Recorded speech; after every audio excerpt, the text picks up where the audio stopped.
Namo Amitabha, selamat datang di podcast Mahasiswa MP. Di sini kembali lagi bersama aku Renita, dan di video kali ini, di podcast kali ini kita akan membahas sesuatu topik yang sangat penting untuk mahasiswa, terutama bagi mahasiswa Buddhis yang sedang bersiap untuk dunia kerja.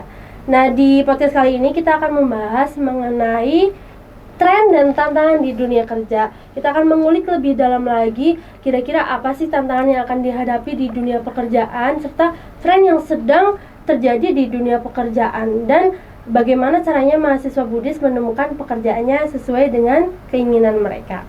Nah, kali ini saya sudah kedatangan salah satu dosen dari STAB Mahaprasna, yaitu Bapak Gana Yuga Mahardika. Selamat datang Bapak, apa kabar Bapak? Sehat Pak, Amitabha. Nah, Pak Yuga sendiri merupakan salah satu dosen di STAB Mahaprasna, juga lulusan dari STAB Mahaprasna ya Pak untuk S1-nya. Iya. Kemudian S2-nya di Universitas Mercubuana, dan sekarang sedang menempuh S3-nya di Universitas Negeri Jakarta. Gitu. Keren sekali Bapak Yuga ini ya. Terima kasih Bapak sudah menyempatkan waktunya untuk hadir di podcast kali ini untuk membahas, berbincang-bincang mengenai tren dan tantangan di dunia kerja gitu. Nah, tentunya pasti mahasiswa memerlukan informasi nih dari Pak Yuga mengenai tren dan tantangan di dunia kerja. Apalagi Pak Yuga sekarang sudah berprofesi sebagai dosen dan sedang menempuh juga S3-nya, yaitu sebagai mahasiswa gitu. Pasti double-double ya Pak, pengalamannya pasti banyak banget nih Pak Yuga nih gitu. Mungkin kita langsung aja kali ya Pak untuk pertanyaan pertama nih Pak. Kan waktu ini kan pasti terus berkembang, betul. pasti banyak terjadi perubahan-perubahan, terutama di dunia pekerjaan gitu. Apa sih tren terbesar yang sekarang sedang terjadi di dunia kerja ini Pak? Oke, ya. Ini sebelumnya saya ucapkan terima kasih sekali sudah diundang datang di podcast Mahaprasna. Luar biasa, termasuk pencapaian juga. Saya juga bangga sebagai alumni Mahaprasna melihat perkembangan, termasuk sekarang ini sudah ada podcast seperti ini yang menunjang informasi tersampaikannya kepada khalayak ramai, terkhususnya juga untuk mahasiswa ya. Jadi mungkin sebelum ke sana saya disclaimer dulu gitu ya. Ini jadi berangkat dari pendapat yang juga saya alami dan juga melihat berbagai perkembangan dan perubahan yang ada. Kalau terlihat dari tren pekerjaan untuk di era sekarang itu memang lebih complicated ya, dimana memang pekerjaannya memang sama sebenarnya, profesinya sama gitu ya. Cuma untuk belakang ini memang spesifikasinya itu sendiri lebih detail, lebih ketat gitu ya. Jadi ada beberapa kriteria yang ditetapkan lagi, yang memang tujuannya adalah untuk bisa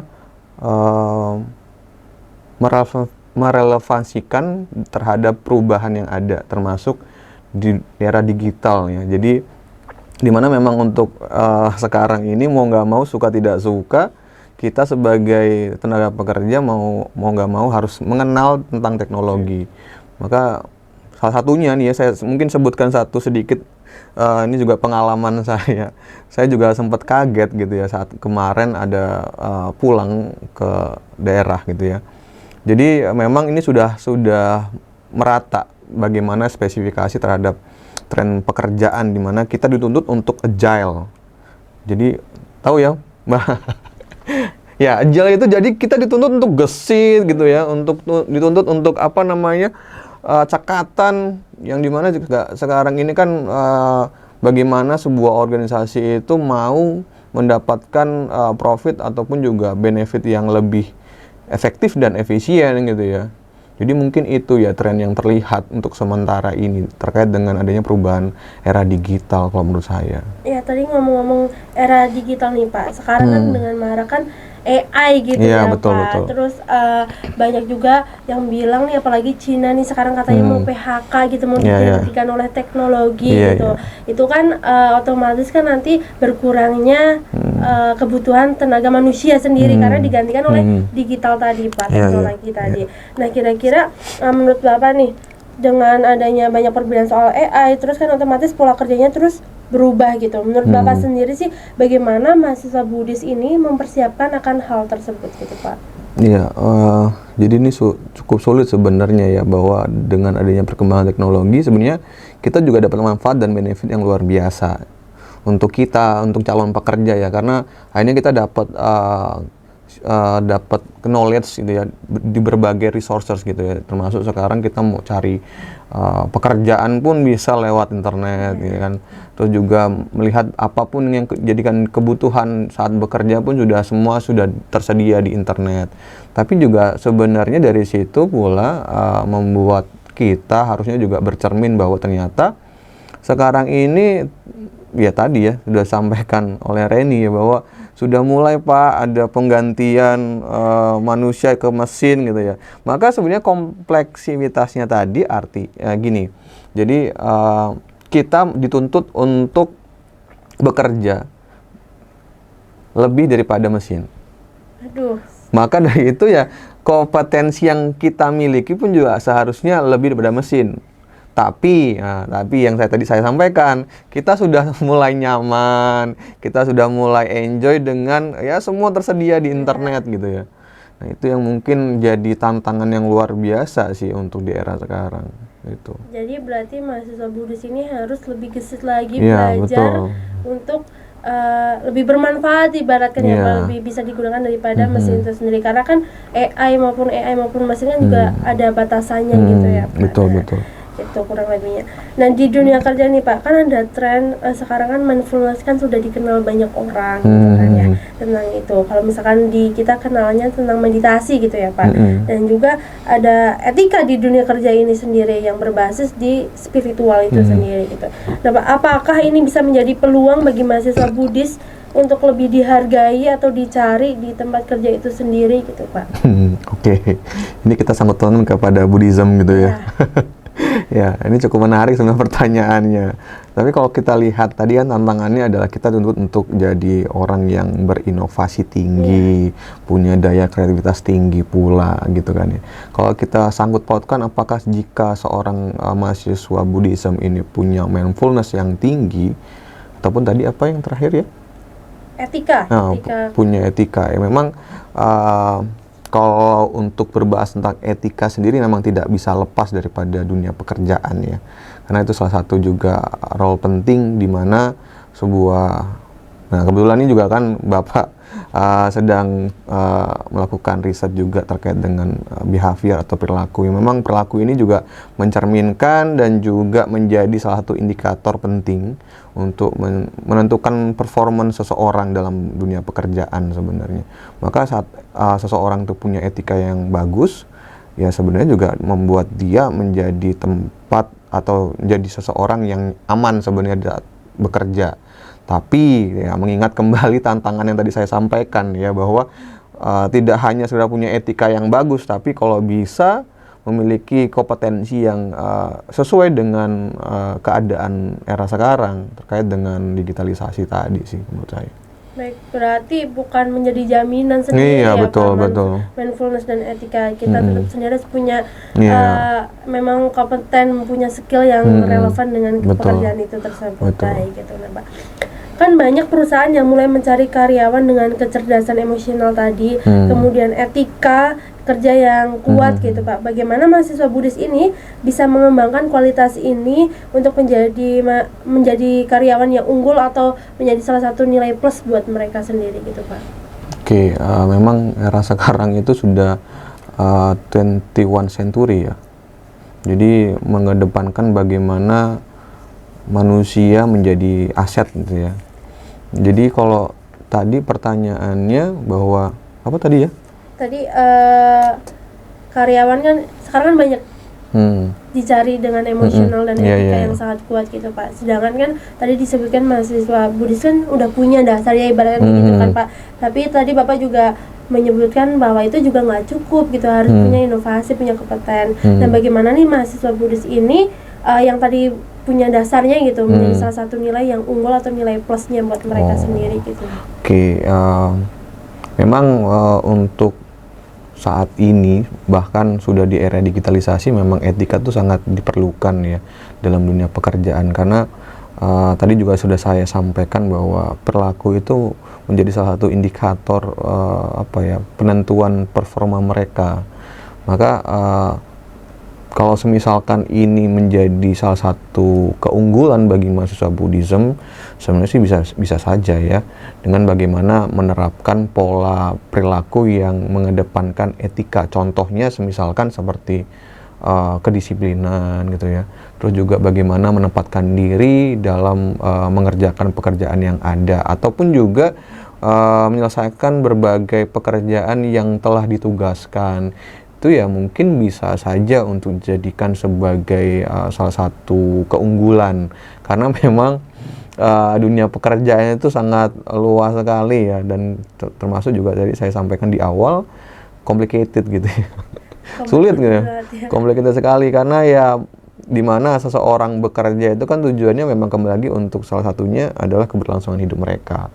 Maka kalau misalkan mahasiswa Buddhis ini ingin gitu ya, ingin Pak, saya mau mendapatkan pekerjaan yang sesuai gitu ya, masuk ya dirinya juga harus menyesuaikan sebenarnya.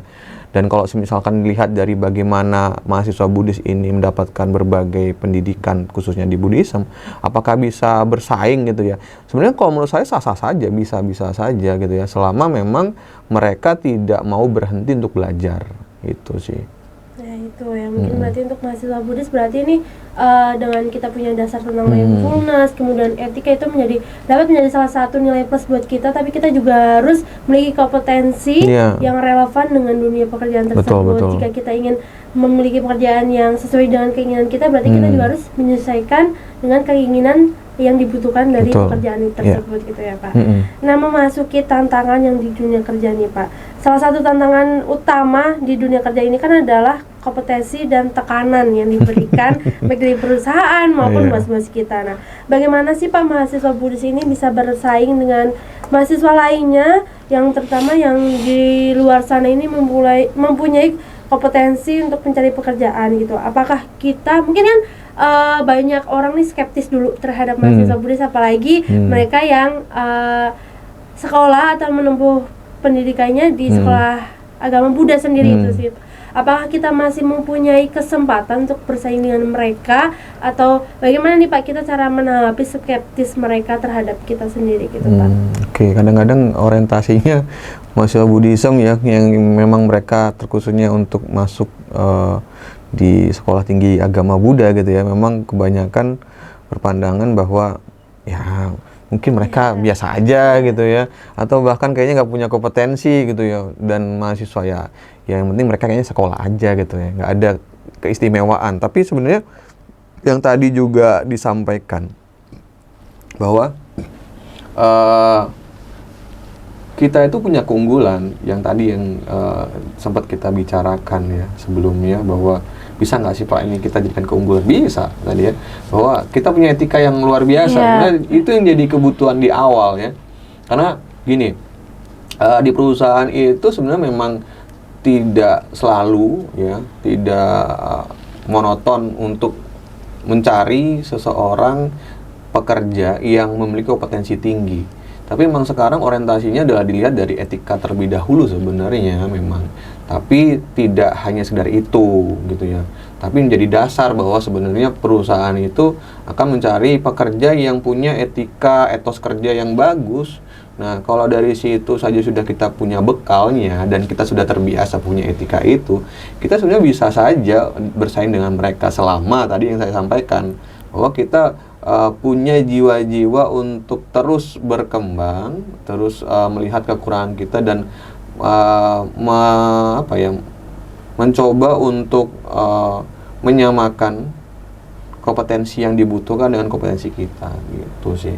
Ya, berarti tetap bisa ya punya. Tetap bisa. Nothing impossible in the world ya Pak. Iya betul. Iya. Nah, tadi udah menyebut tekanan nih Pak. Kalau di dunia kerja sendiri kan banyak kasus ya, banyak kasus di lingkungan kerja. Terutama nih kita bahasnya ke sekolah atau perusahaan yang perusahaan yang pasti punya tekanan, penuh tekanan, kemudian persaingan tidak sehat, terus banyak konflik antar karyawan gitu kan Pak. Nah, apa sih saran Bapak untuk mahasiswa Buddhis di luar sana nih untuk tetap tenang, kemudian profesional menghadapi hal tersebut gitu Pak? Oke, mungkin ini juga sebenarnya bisa dikatakan make sense atau tidak, tapi sejauh ini kalau saya pikir ini make sense ya. Ini ada salah satu teori yang bilang bahwa terkait dengan adanya stres gitu ya. Stres itu kan salah satu impact daripada adanya pressure ya, tekanan dari mungkin pekerjaan, dari atasan atau bahkan lingkungan pekerjaan gitu ya. Entah tadi yang dibilang ada yang suka disclaimer, ini pekerjaan saya jadi tekanan stres gitu ya. Tapi kalau sebenarnya stres itu juga ada dua versi gitu ya.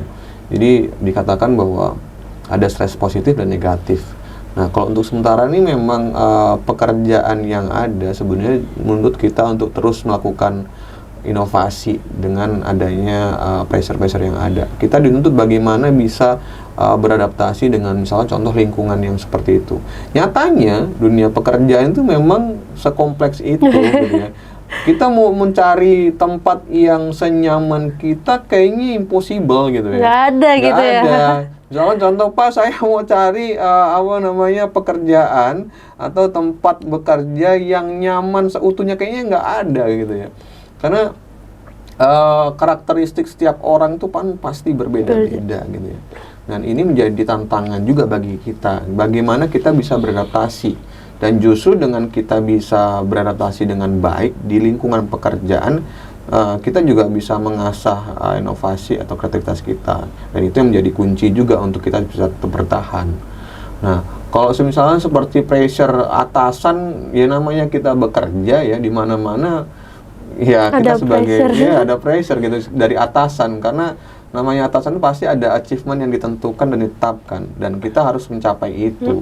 Dan mereka maunya ya sesuai dengan roles yang sudah dibuat gitu kan. Jangan sampai di luar batas. Maka saat memang mereka merasa bahwa di luar batas, ya otomatis akan ada pressure gitu ya ke kita gitu. Dan bagaimana kita mengkonversikan stres ini atau bahkan pressure ini menjadi stres yang positif, ya saat bagaimana pola dan orientasi pikiran kita melihat bahwa ini menjadi peluang. Contohnya semisalkan begini, semisalkan ada atasan gitu ya diberikan promosi gitu ya, padahal kita belum merasa yakin gitu ya, bahwa jabatan ini kayaknya saya bisa ambil. Tapi justru dengan adanya pressure seperti ini, tantangan seperti ini, ya memang harus oportunis. Harus jadi orang yang rakus memang. Karena ya justru gini, kita menjadikan tempat yang baru tadi menjadi tempat ilmu, pembelajaran baru bagi kita untuk bisa terus berkembang sebenarnya. Tapi terkadang kala juga ada beberapa pekerja yang bilang bahwa ini saya nggak bisa Pak, saya mundur saja gitu kan. Padahal justru ini kesempatan yang luar biasa. Sempat juga saya bilang di kelas gitu ya dengan anak-anak bahwa ada istilah hoki gitu. Sebenarnya hoki itu konsepnya tidak selalu karma gitu ya. Enggak, kayaknya saya juga nggak setuju gitu ya. Jadi hoki itu kondisinya adalah kita itu punya kompetensi yang cukup, ada kesempatan yang ada. Ada peluangnya. Ya, ada peluang yang ada dan kita bisa mencoba untuk menggabungkan kompetensi yang kita miliki dengan kesempatan yang ada. Jadi ya hoki sebenarnya. Jadi hoki yang dibilang seorang tuh kayaknya saya bejo, saya hoki gitu ya, kayaknya impossible sih. Semua memang kembali kepada bagaimana kita sih. Gitu. Gimana kita? Mungkin tadi peluang itu karma yang disebutkan ya. Adanya karma pasti kan juga adanya yang mendukung, kondisi yang mendukung gitu kan Pak, gitu.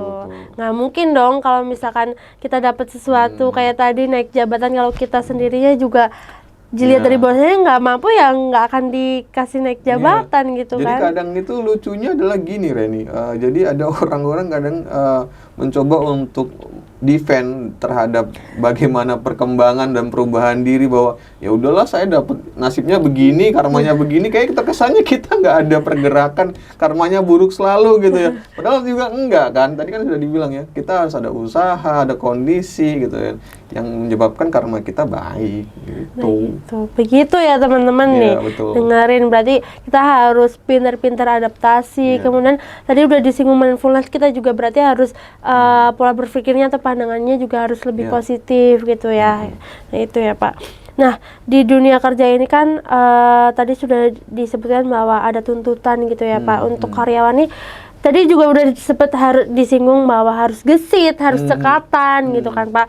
Nah, ini nih pasti karyawan juga tadi untuk mencapai achievement tersebut yang sudah ditentukan, berarti kan karyawan ini dituntut untuk selalu produktif gitu Pak. Nah, tips ini apalagi nih Bapak nih sekarang nih sedang menempuh S3, kemudian berprofesi sebagai dosen juga nih, pasti kan sangat-sangat produktif kan Pak. Bagaimana cara membagi waktunya gitu kan, pasti ada nggak sih di benak Pak Yoga tuh aduh capek atau mager ya atau gimana. Nah ini mungkin bisa Pak Yoga kasih tips untuk mahasiswa Buddhis di luar sana gitu, bagaimana caranya untuk tetap produktif gitu Pak. Iya, jadi sebenarnya sih kita sama ya, pasti juga ada perasaan bahwa kayaknya hidup ini terlalu banyak aktivitas tuh juga capek juga sih sebenarnya, sama kita ya teman-teman ya. Tapi bagaimana akhirnya kita bisa mengambil tantangan itu, karena kita melihat bahwa tantangan ini menjadi salah satu jalan yang memberikan warna sebenarnya agar kita tidak monoton. Karena gini tuh, saya juga punya pengalaman yang luar biasa dulu. Jadi zaman sebelum kuliah gitu ya, melanjutkan kuliah tahapan S2 saat itu memang sudah sempat monoton dengan pekerjaan. Jadi bangun pagi gitu kan ya, terus berangkat kerja, terus habis itu pulang capek, tidur. Apakah terlalu begini? Jadi memang harus ada tantangannya ya, agar membuat kita itu ada bentuk perubahannya ya, dan juga nantinya bisa menempatkan diri dan bisa bertahan sebenarnya. Nah, tadi sarannya gitu ya. Iya, sarannya untuk mahasiswa Buddhis lebih produktif lagi gitu.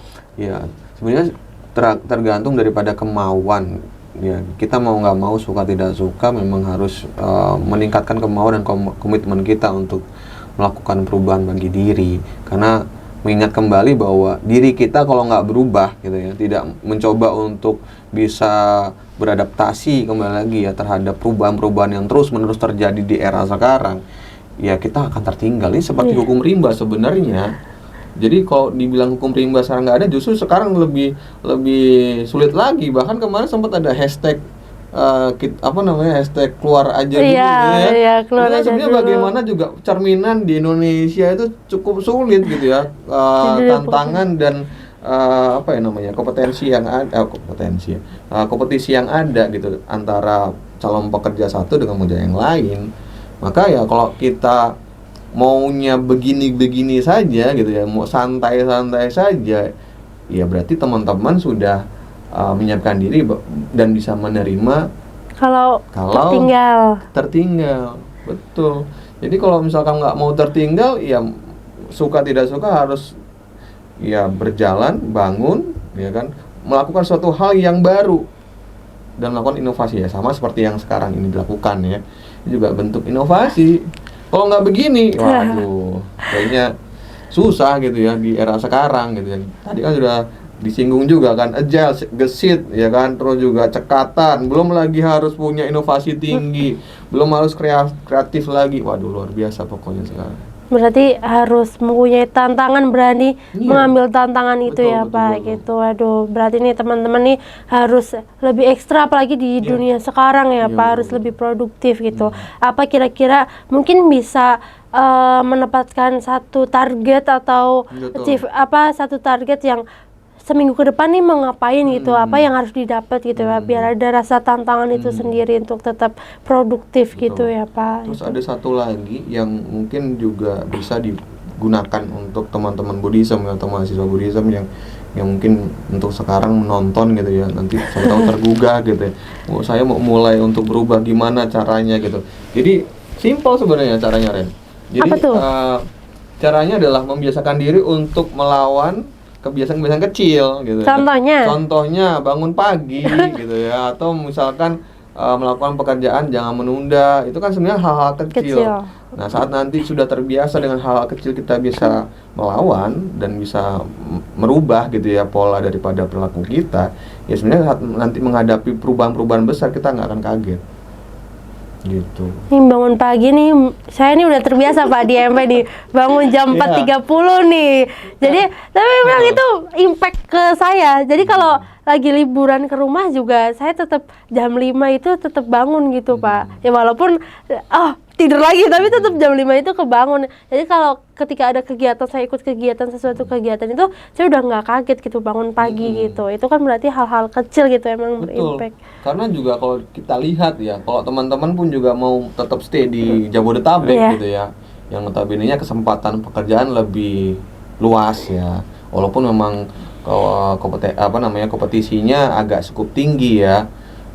Ya caranya adalah tadi, kita lihat sendiri aja deh, kita lihat bagaimana pekerja dari Jabodetabek khususnya Jakarta gitu ya. Kita lihat mereka itu kebanyakan tidak tinggal di Jakarta teman-teman gitu ya.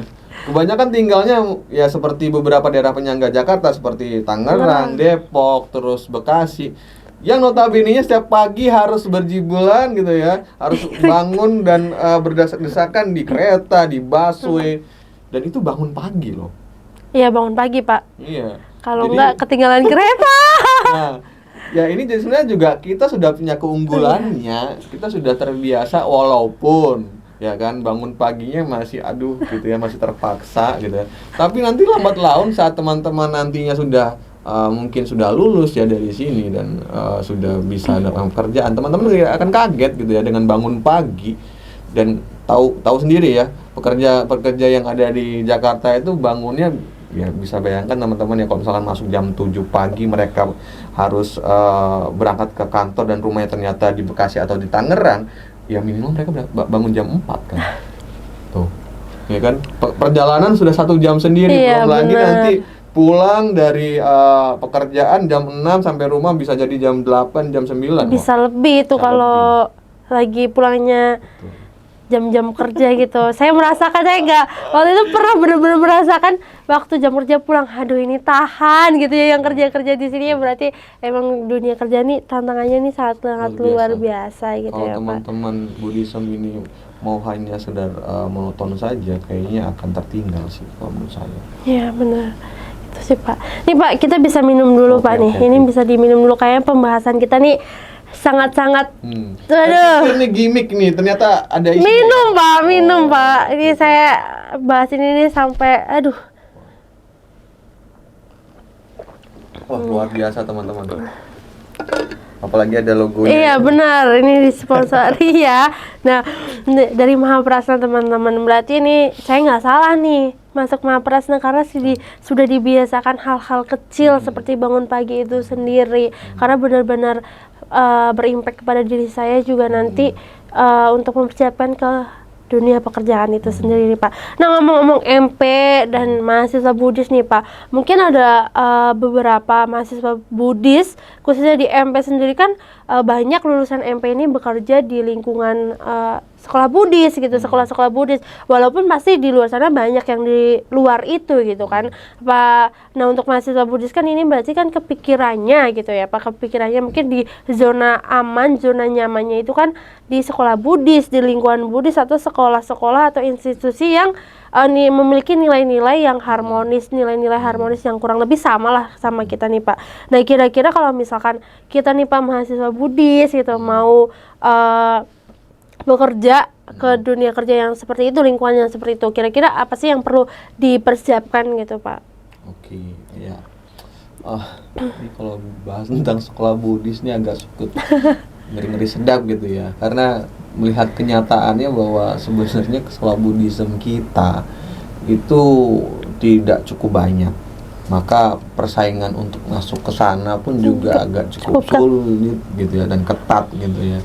Dan bagaimana kita bisa masuk ke sana? Ya kalau sekarang ini, kalau apa yang saya lihat gitu ya, ini juga kembali lagi disclaimer ya. pendapat saya gitu, yang saya lihat, pengalaman saya juga yang sering sharing dengan beberapa teman-teman di pendidikan gitu ya. Memang kalau di Buddhism itu hampir mirip-mirip gitu ya, untuk apalagi sekarang rekrutmennya pun juga hampir menyesuaikan dengan perkembangan yang ada gitu ya. Harus tadi saya sampaikan agile gitu ya, harus inovatif, harus kreatif. Itu sudah jadi salah satu kondimen dan kriteria yang ditetapkan untuk masuk ke sekolah Buddhism, ke sekolah yang Buddhis gitu ya. Itu berarti kurang lebih nih sama sebenarnya, sama ya Pak. betul. Tapi ya di sekolah Buddhis berarti salah satu nilai plusnya kita sebagai mahasiswa Buddhis mungkin lebih relevan gitu Pak. Tapi di luar itu tetap requirement atau persyaratannya itu kan kurang lebih sama ya Pak, harus seperti itu gitu. Berarti ini mahasiswa Buddhis punya satu nilai keunggulan ya Pak. Berarti untuk kalau memang jika ingin ke sekolah atau institusi yang relevan sama kita, tapi tetap kita juga harus membutuhkan skill kita gitu, punya yang inovasi gitu, terus kreatif, agile tadi gitu ya Pak. Nah berarti tantangan di dunia pekerjaan ini sangat-sangat kompleks ya Pak, sangat-sangat banyak sekali. Maka dari itu untuk mahasiswa Buddhis ini berarti harus juga mempersiapkan gitu ya Pak, mempersiapkan yang nggak ada bedanya sama mahasiswa lain gitu. Kita juga punya hak yang sama, terus kemudian kita punya kesempatan juga yang sama gitu, tergantung diri kita sendiri gitu. Kita mau produktif atau enggak, kita mau tertinggal dengan yang lain atau enggak. Kalau nggak mau tertinggal ya berarti kita harus menantang diri kita sendiri untuk lebih produktif gitu. Itu tadi ya Pak. Terus juga ini Ren, sebenarnya kalau misalkan kita lihat ke belakang ya, kita flashback ke belakang, memang kalau untuk bisa masuk ke sekolah-sekolah Buddhism ya konsepnya dulu masih ordal gitu, orang dalam gitu ya. Tapi kalau untuk sekarang kayaknya sulit gitu ya. Nggak ada ya Pak. Nggak ada gitu ya. Maka sebenarnya masih bisa nggak sih Pak kita juga melakukan konsep ordal itu di era sekarang, tapi dikonversikan ya. Maksudnya artinya kita berusaha untuk mengkoneksikan diri kita dengan orang-orang yang memang berhubungan dengan sekolah-sekolah Buddhism gitu ya.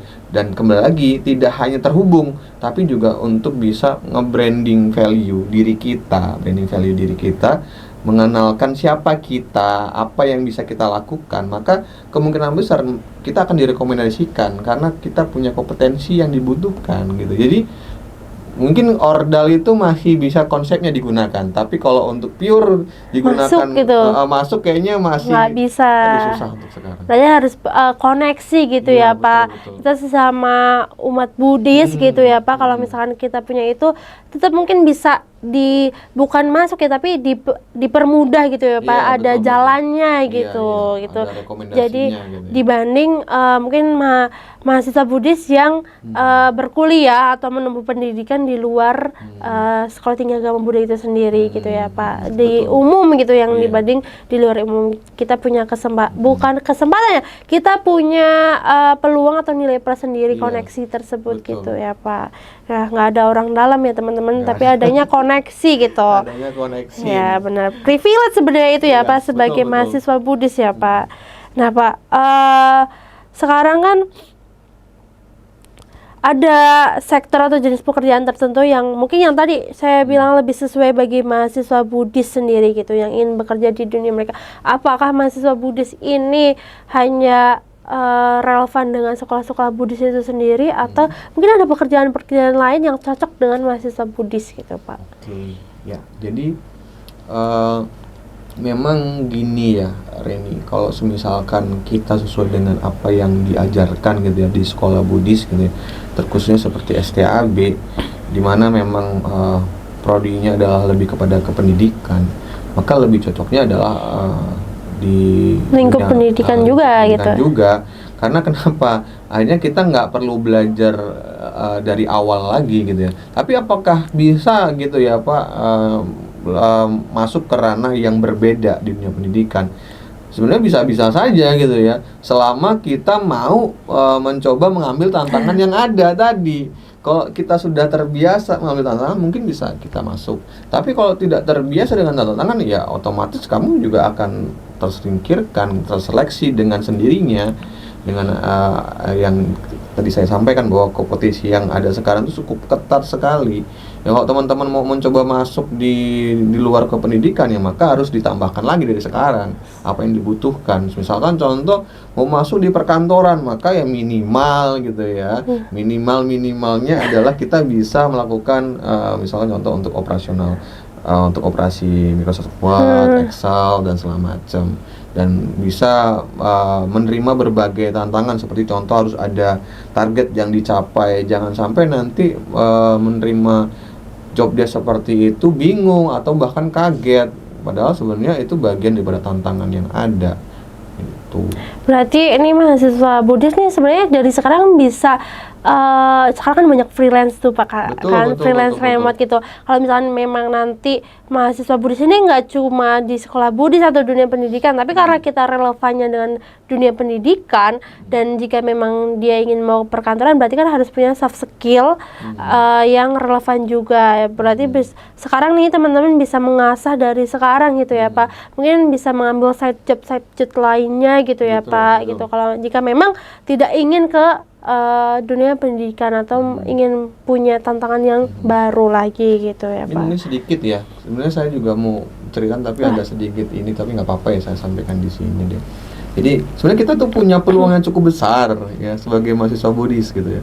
Apalagi kita lihat di Mahaprasna itu kan kegiatannya itu kan bisa tidak hanya dari segi akademisi gitu ya. Ada juga segi dari keagamaan yang notabene-nya pun juga banyak sekali umat-umat yang juga berkarir di luar sana yang tergabung dalam kegiatan umat kita di sini. Nah, bagaimana akhirnya ini bisa kita manfaatkan sebagai peluang kita nantinya bisa bekerja? Ya tadi yang saya sampaikan di awal, untuk membangun koneksi sebenarnya. Jadi kalau teman-teman itu dari sekarang terbiasa untuk giat sekatan, mudah-mudahan ya gitu ya umat-umat kita melirik gitu ya. Ini kan jadi bagian privilege kita tinggal di sini gitu ya. Bahwa ada peluang yang besar sebenarnya, kemungkinan yang ada akhirnya kita bisa bekerja di dunia di luar dari pendidikan sebenarnya. Gitu sih. Berarti balik lagi kita harus punya skill itu sendiri gitu ya Pak, jika memang ingin keluar gitu.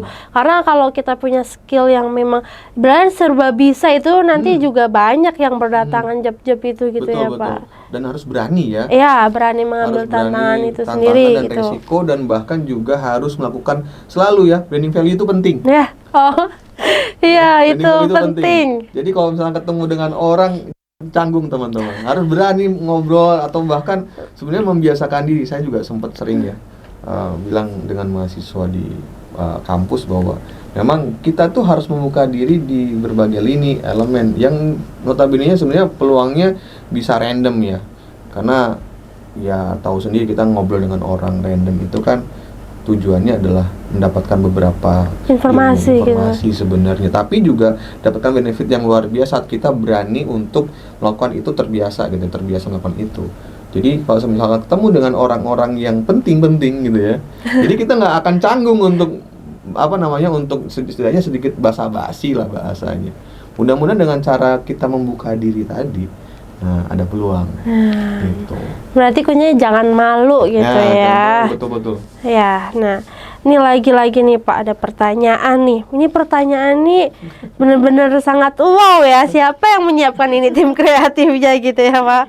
Ini kan tadi adanya tantangan, terus tekanan di dunia kerja ini kan Pak, terus kan banyak tadi karyawan yang stres gitu kan, mungkin kita ngadanya burnout gitu ya Pak, kata-katanya yang familiar kita gitu kan, sehingga mereka merasa kurang puas atau tidak merasa bahagia gitu Pak di dunia pekerjaan itu sendiri. Kayak kalau mungkin di dunia kuliah ini salah jurusan nih, salah jurusan gitu, tapi kalau di dunia kerjaan mungkin pekerjaan ini salah gitu, mungkin terus walaupun gajinya besar tapi tekanannya banyak, kan kadang ada yang mencari pekerjaan itu memang untuk kebahagiaan dirinya dibanding salary-nya itu sendiri gitu. Tapi ada juga orang yang walaupun ini nggak bikin gue bahagia, tapi gue butuh salary-nya, tapi ujung-ujungnya nanti burnout, stres, sakit gitu-gitu kan Pak. Nah gimana sih nih Bapak mungkin bisa ngasih tips gitu atau pendapat Bapak mengenai konsep kebahagiaan sejati di Buddhism itu sendiri, di dunia pekerjaan itu sendiri gitu Pak? Oke, ya memang untuk beberapa belakangan ini perkembangan di dunia pekerjaan, khususnya untuk pekerja ya, orientasinya memang kebanyakan ada yang nyaman jadi mau cari itu tempat ternyaman saat bekerja gitu kan. Terus juga ada yang orientasinya bahwa mau mencari tempat yang salary-nya tinggi gitu ya.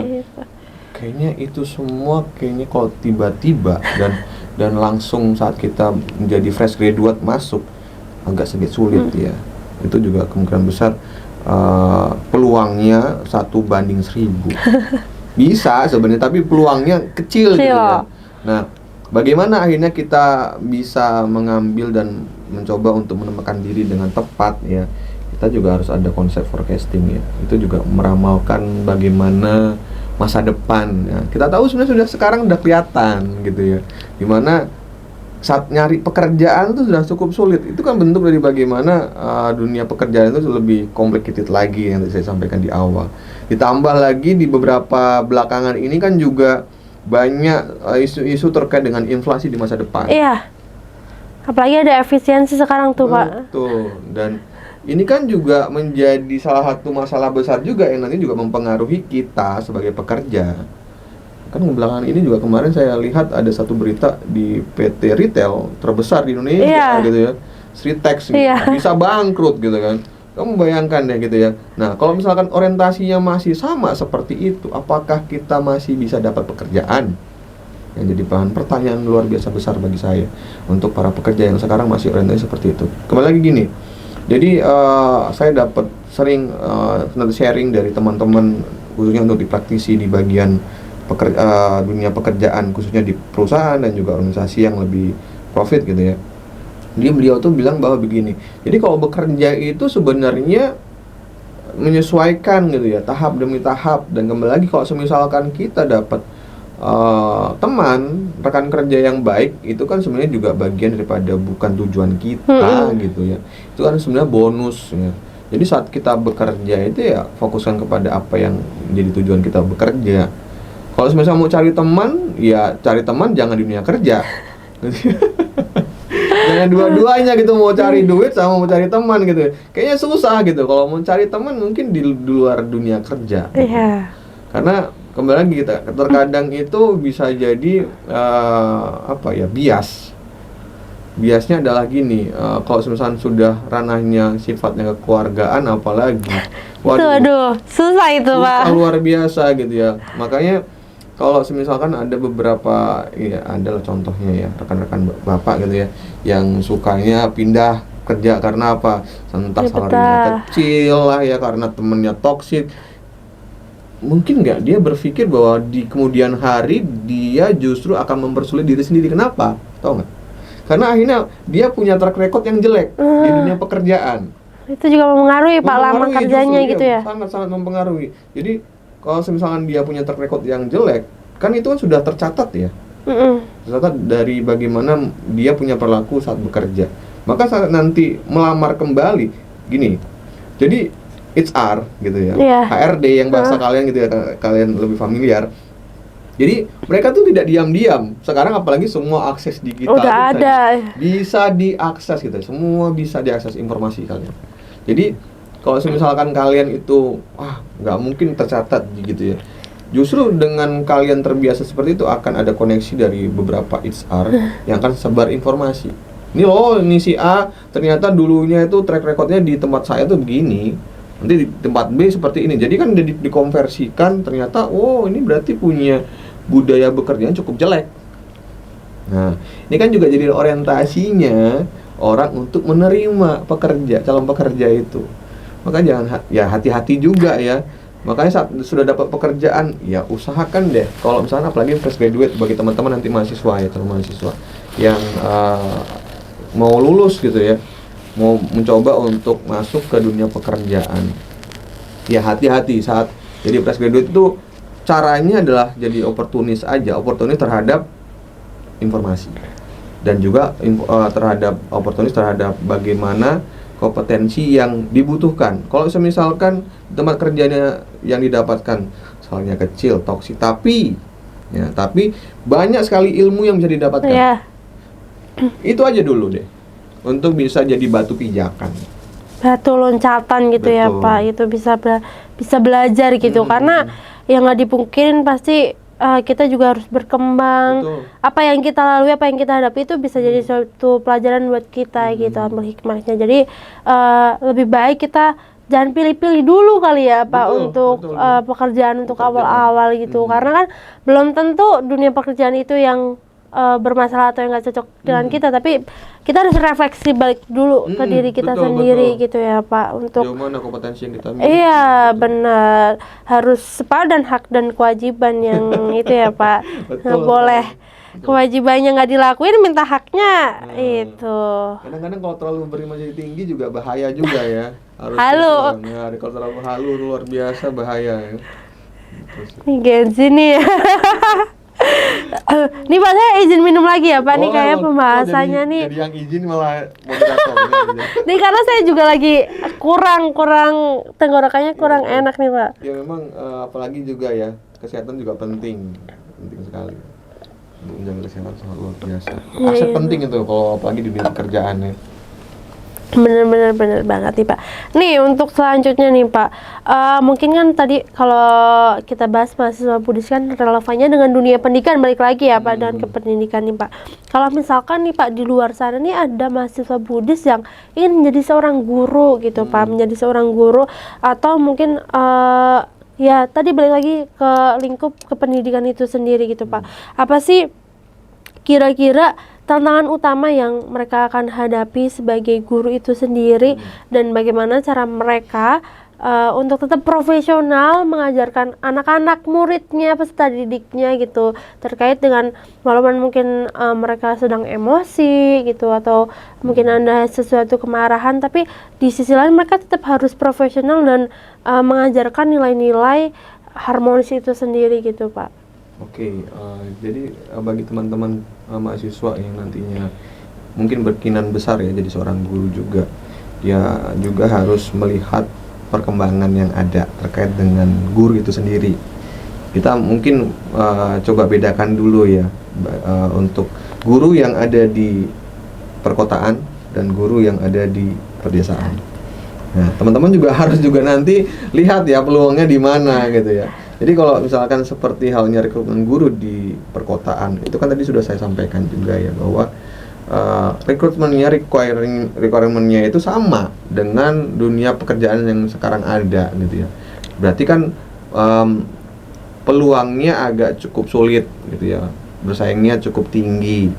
Maka ya teman-teman tinggal pilih mau masuknya di perkotaan misalkan gitu ya, yang ada saya sampaikan. Kalau pedesaan bagaimana? Requirement-nya sih sebenarnya sudah mulai menyesuaikan dengan apa yang terjadi di dalam dunia pekerjaan atau dunia pekerja gitu ya. Tapi memang peluangnya cukup besar karena persaingan cukup kecil. Kenapa? Nah, ini kenapa nih kan? Kok di perkotaan persaingannya besar gitu kan, di saya persaingannya kecil. Nah, ini agak sedikit sensitif bahasnya tentang kompensasi gitu ya. Salary gitu ya. Kalau di perkotaan memang salary-nya lebih tinggi dibandingkan di pedesaan. Ini juga bukan mendiskreditkan bahwa pedesaan itu nggak berkembang, enggak ya teman-teman ya. Tapi memang yang terjadi itu seperti itu, karena sering sekali saya mendengar gitu ya, baik dari mulai rekan satu angkatan atau rekan-rekan kenal atau kolega atau bahkan keluarga yang memang punya karir itu di dunia guru gitu ya, apalagi yang mungkin masih fokus dan stay di pedesaan, memang salary-nya agak cukup kecil. Kalau dibilang cukup atau tidak, sebenarnya sih tetap masih cukup saja. Ini cuma karena perbandingan angka gitu ya. Dan Pak, emang kalau semisalkan di perkotaan salary-nya tinggi, betul, tapi juga sebenarnya juga kita harus lihat taraf gaya hidup gitu ya. Dimana kita tahu sendiri kalau di perkotaan semua barang, semua kebutuhan pokok itu kan cukup tinggi juga. Sebenarnya sih balance ya. Tapi kalau misalkan kita lihat di desa itu ya perkembangannya kadang-kadang juga miris gitu ya untuk kesejahteraan guru. Tapi bisa nggak sih Pak kita kembali lagi ke desa? Desa tuh pulangnya banyak. Kemarin saya lihat tuh, jadi gini, kalau jadi guru di desa gitu ya, kita masih punya waktu yang sangat cukup panjang. Jadi kita bisa mengambil side job daripada guru tadi. Jadi mungkin bisa menambah pendapatan kita. Entah mungkin bisa jadi kalau di desa itu kan peluangnya cukup tinggi untuk bertani ya. Mungkin sambil mengajar pulang misalkan sekitar mungkin jam 1, jam 2 sorenya kita bisa berlandang mungkin ya. Itu jadi punya tambahan pendapatan. Kalau di Kalau di kota nih, waduh. Wah, selain persaingannya cukup ketat, jam kerjanya operasional pun juga cukup panjang ya. Kalau misalkan di kota itu kita tetap masuk sama ya, jam 7, jam 7.15, gitu, jam setengah 8. Tapi pulangnya sama seperti pekerja-pekerja di organisasi profit seperti perusahaan dan pabrik. Ya bisa setengah 4, kadang-kadang jam 3, kadang-kadang bisa jadi sampai jam 5 gitu ya. Sama gitu ya. Jadi ya peluang untuk ambil side job itu kayaknya agak sedikit susah gitu ya. udah Tadi kan lihat ya bahwa kalau misalnya kita, misalnya contoh gini deh, Pak saya mau jadi guru di Jabodetabek khususnya Jakarta. Oke, Jakarta berarti kita mau gimana nih tinggalnya? Mau tinggalnya di kos gitu ya. Kos paling dekat gitu ya, atau paling murah di Jakarta pun juga. ini risu. Napas nih ya. Paling murah gitu ya, 500.000 itu juga dalam kondisi yang Aduh. ya. Ini udah konotasinya aduh itu berarti sudah menggambarkan kok keadaan tempat tinggalnya ya. Iya. Kalau misalnya teman-teman mau dapat kondisi tempat tinggal yang nyaman gitu ya, yang minimal siapkan duit 700.000. Itu pun juga belum cover lah. Tapi cukup gitu ya, masih cukup gitu ya. Nah, berarti otomatis teman-teman pun juga kan mengorbankan salary-nya. Tapi kalau misalnya mau cari tempat yang lebih jauh dan misalnya contoh tidak di Jakarta tinggalnya atau ngambil di Tangerang ataupun Bekasi, ya berarti otomatis teman-teman waktunya sudah terpotong untuk perjalanan. Yaitu susahnya di Jabodetabek. Ya, itu di perkotaan susahnya begitu teman-teman. Jadi kita nggak bisa ngambil side job. Ya. Kalau mau ambil pun juga sebenarnya memaksakan diri. Ya seperti kayak sekarang tuh peluangnya banyak teman-teman. Misalnya contoh, mungkin kalau teman-teman memang berani dan mampu, ya silahkan untuk misalnya live streaming untuk kasih sharing dhamma atau apa yang mungkin menjadi peluang, itu juga bisa dilakukan. Tapi ya kita tahu ya, pekerjaan guru itu sangat cukup complicated juga. Ya, cukup ribet. Kenapa? Belum kita buat soal, belum kita ngoreksi, belum kita mengajar, belum lagi bagaimana kita updating terkait dengan pengajaran kita, itu cukup luar biasa. Maka kalau misalnya mau ambil side job sih kayaknya agak cukup sulit gitu ya. Tapi bisa, tapi cukup sulit. Iya, cukup sulit bisa gitu ya Pak. Tadi kalau kita udah dari tadi bahas tantangan, tekanan gitu Pak, ada nggak sih Pak kalau misalnya kita sebagai mahasiswa Buddhis nih Pak, masuk ke dalam atau bekerja di sekolah Buddhis itu sendiri atau instansi yang relevan dengan kita, apakah ada keuntungannya Pak atau sebenarnya sama aja kayak yang lain gitu Pak, atau ada keuntungan atau privilege tersendiri gitu Pak? Oke. Kita kalau misalnya masuk ke yayasan Buddhis ataupun sekolah Buddhis gitu ya, apakah lebih worth it gitu ya dibandingkan organisasi yang umum gitu ya? Sebenarnya sama saja ya. Bedanya mungkin lebih kepada untuk saat ini kan kadang-kadang dibutuhkan untuk libur ya. Tapi kalau sekarang juga ya, yayasan Buddhis dan sekolah Buddhis pun juga menyesuaikan dengan kalender nasional gitu ya. Jadi ya keuntungannya adalah mungkin kita jadi bisa punya komunitas Buddhis sih. Jadi juga akhirnya komunitas Buddhis pun juga kadang-kadang juga membantu kita akan mendapatkan beberapa informasi terkait mungkin pekerjaan-pekerjaan yang lebih proper atau bahkan lebih menjanjikan gitu sih. Itu aja sih keuntungannya.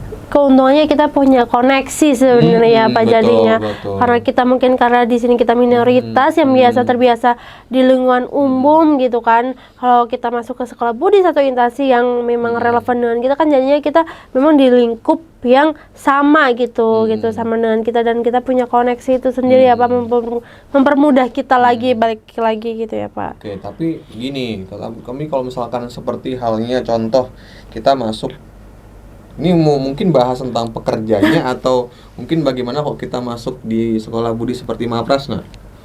Boleh kalau kita bahas itu Pak, apa keuntungannya nih Pak kalau misalkan kita masuk gitu Pak. Jadi Kita masuk sebagai pekerja atau mahasiswa dulu nih Pak?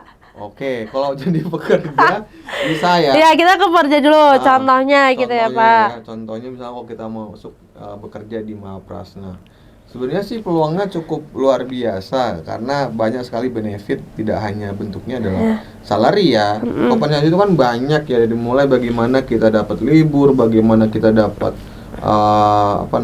tunjangan yang lain itu sebenarnya bisa didapatkan di Mahaprasna. Nah, kalau misalkan jadi ini teman-teman mungkin yang tidak berangkat dari mahasiswa gitu ya, atau masih di tingkat SMA gitu ya. Pak, kalau misalkan saya mau bekerja di Jabodetabek gitu, apakah Mahaprasna itu jadi salah satu tempat yang bisa gitu ya, bisa mengencourage saya mendapatkan pekerjaan yang bagus? Sebenarnya bisa gitu. Tadi saya sampaikan ya bahwa kita punya kebiasaan-kebiasaan yang luar biasa diterapkan di sini ya, dimana bangun pagi, terus juga kita sudah tertib dalam manajemen waktu gitu ya. Ditambah lagi bagaimana kompetensi yang diberikan, informasi-informasi ter-up-to-date yang diberikan kepada mahasiswa, itu juga jadi salah satu bagian terpenting dalam pengembangan calon pekerja gitu ya. Ditambah lagi tadi ya, kita punya privilege, ya itu yang penting tuh ya. Privilege kita koneksinya, peluangnya besar gitu. Karena apa? Karena kita berada di pusat perkotaan gitu ya.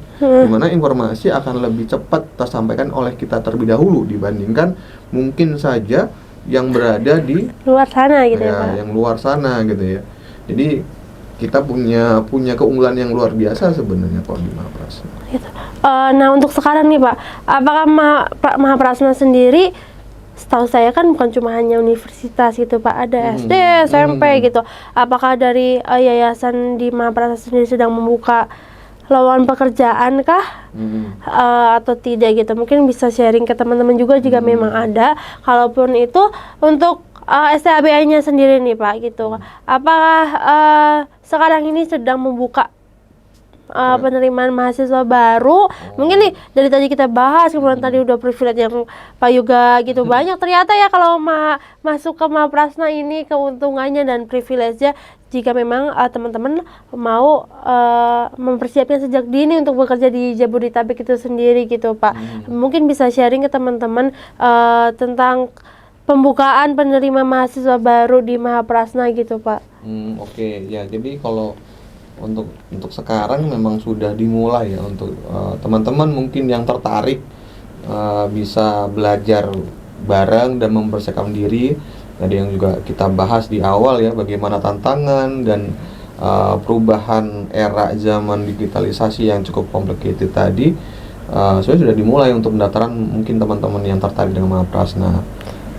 Udah dimulai sih sebenarnya. Udah dimulai berarti ya Pak, bisa dimulai. Itu. Kira teman-teman bisa menghubungi ke siapa nih Pak? Kalau misalkan atau di sosial medianya? Sosial medianya ada ya, nanti ada kontak personnya. Nanti mungkin teman-teman bisa cek di sosial media Mahaprasna, dari mulai Instagram, dari YouTube juga ada nanti kontak personnya. Jadi teman-teman bisa juga mungkin atau misalkan masih ragu dengan Mahaprasna, sebenarnya bisa lihat beberapa konten-konten. Iya benar gitu. Karena banyak, kalau nggak mungkin teman-teman bisa datang langsung dulu ke Mahaprasna gitu, biar lihat langsung banyak banget.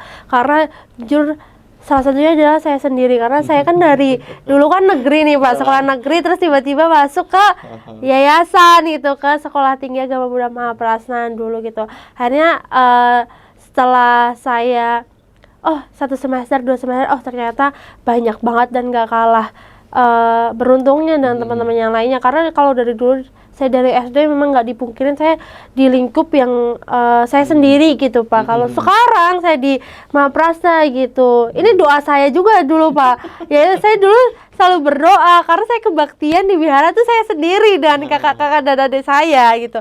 Aduh, Sang Buddha mau teman-teman yang Buddhis biar nanti kalau kebaktian di wihara itu penuh. Nah sekarang di Mahaprasna jadi kalau setiap kebaktian nggak pernah sendiri. Tapi gitu. gini Ren, mungkin pemirsanya kita itu atau teman-teman yang menonton kita gini ya, mungkin itu kan dagangannya sendiri gitu ya, dibagus-bagusin, dienak-enakin. Tapi nanti teman-teman mungkin coba sendiri ya, pasti sendiri bagaimana Mahaprasna sih sebenarnya gitu ya. Mungkin ini kayak terkesannya jadi melebih-lebihkan. Enggak teman-teman, ini bener real saya.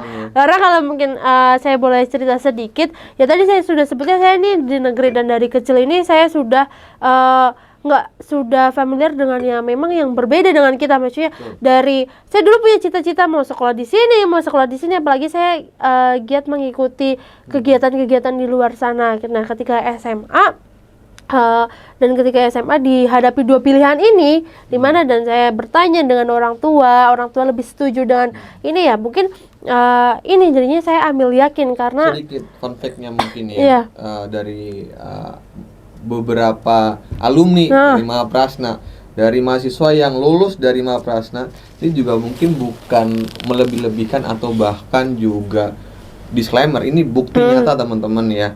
Jadi apa yang saya lihat selama ini alumni atau mahasiswa yang lulus itu biasanya sebelum wisuda sudah dapat pekerjaan. Iya.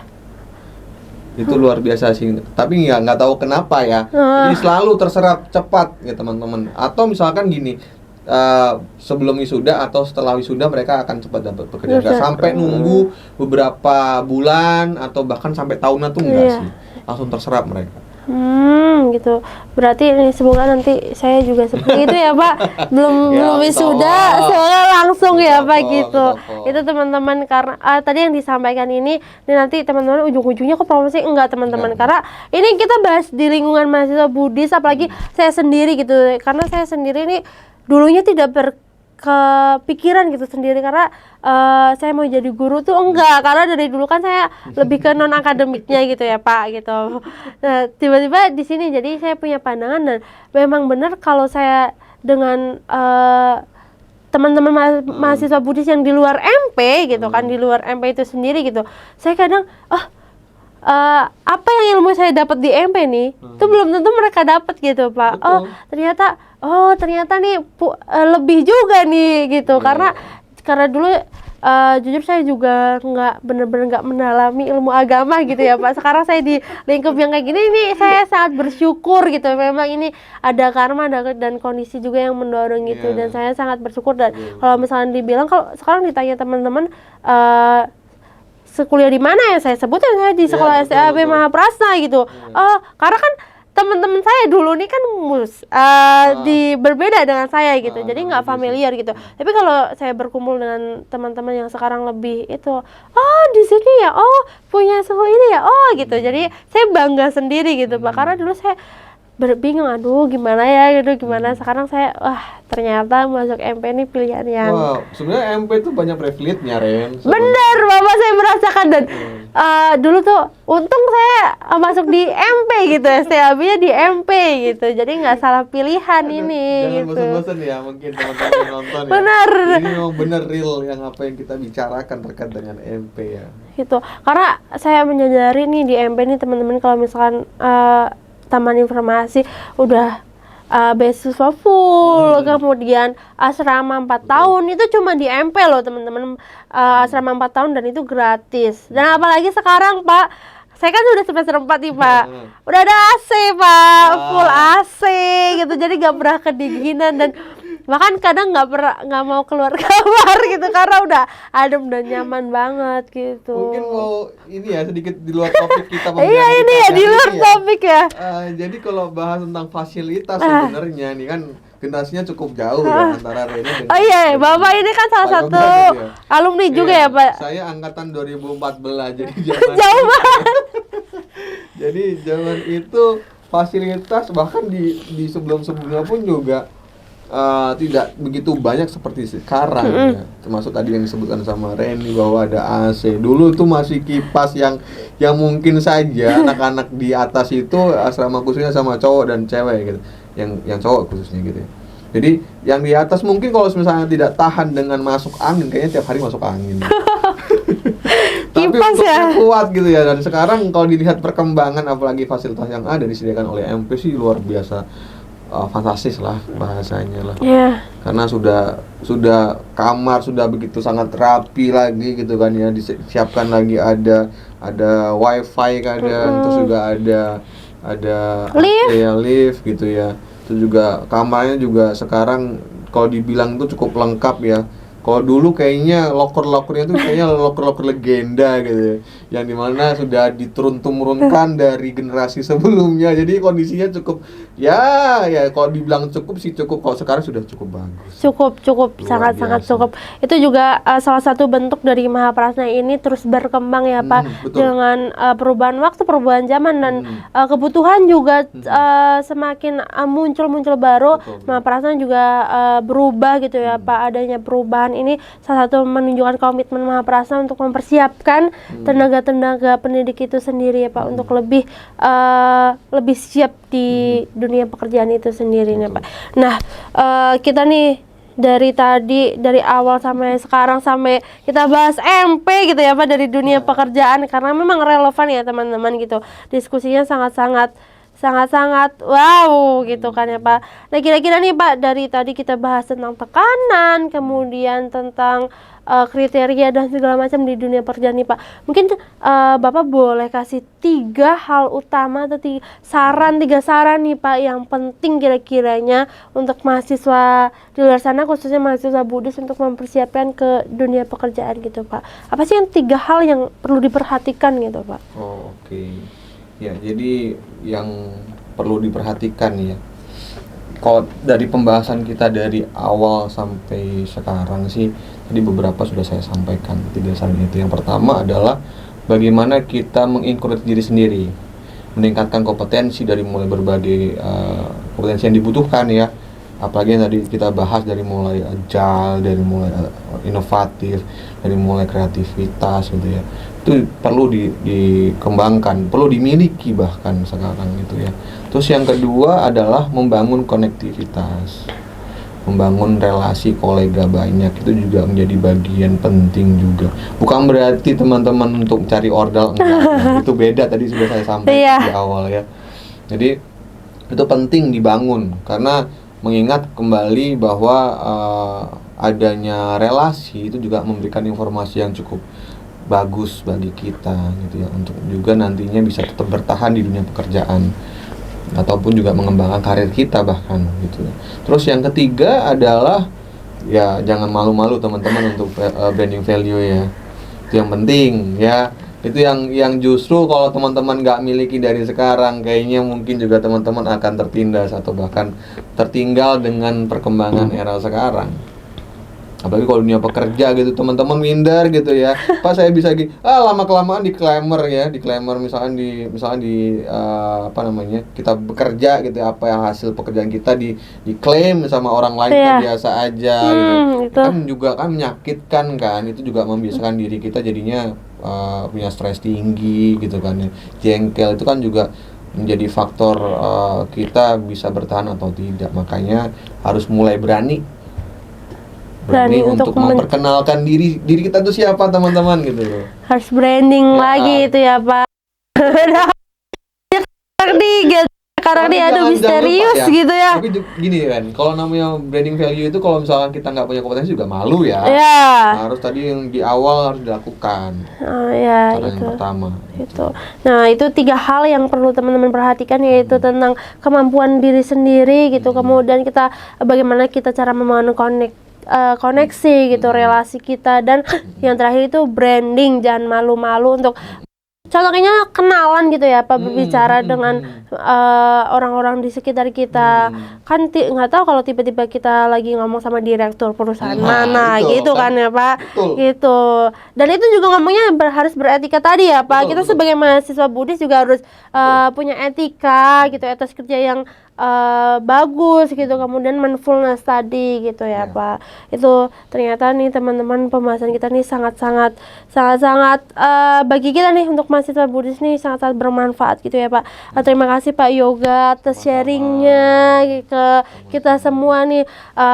Aku pribadi yakin kalau teman-teman udah dengerin podcast ini nih pasti lebih siap lagi untuk ke dalam dunia pekerjaan gitu. Nih buat teman-teman nih, kalau misalkan ada pertanyaan atau ada hal-hal yang mungkin nih bisa tulis aja di kolom aku tanya langsung Pak Yoga gitu. Nanti bisa kita buat podcast lagi ya Pak, part 2 ya Pak, tentang dunia kebutuhannya juga terus berubah. Kita juga harus berkembang tadi yang disampaikan oleh Pak Yoga, nggak boleh stuck di satu hal, karena nanti kita bisa teman-teman mahasiswa Buddhis juga punya kesempatan yang sama dengan mahasiswa lainnya yang umum di luar sana, punya kesempatan yang sama, kemudian juga punya hak yang sama tadi. Tapi balik lagi kita harus punya kompetensi yang relevan dan yang memadahi itu sendiri. Nah, makasih Pak Yoga untuk sharingnya sekali lagi. Semoga saya sendiri, saya pribadi ya Pak, karena saya masih bisa lebih siap untuk